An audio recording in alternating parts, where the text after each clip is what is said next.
বাড়িতে কেউ নাই, বারান্দায় একটু বসো, আমি আসছি। আমার বসার সময় নাই ভাই, খুব তাড়া আছে।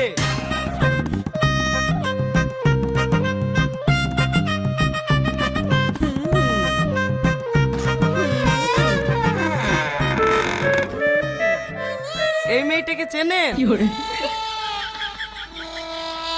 কি হলো, কথা বলছেন না যে? চেনেন?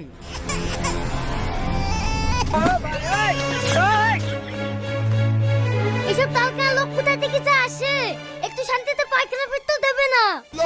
বাথরুমে চলে এসো দাদিকে দেখাইতে। এই শফিক, দৌড় মারছি কেন রে? দাঁড়া দাঁড়া দাঁড়া। আর বলিস নি ভাই, ভুল করে ঘরের দরজা বেবি পায়খানার দরজা খুলে ঢুকে পড়েছ। পায়খানা এসে মোবাইল দেখাইতে তাই বললি পাঁচাই একসাথ আমি আঁকাবাকি করে পালিয়ে এসছি। তোর দরজা খোলার কি দরকার? উঠুন থেকে দেখাবি। ভুলই হয়ে গেছে, বুঝতে পারিনি। এইবার থেকে আমি ওই করব। ঠিক আছে চ, সামনেকার বাড়িগুলো দেখি কি।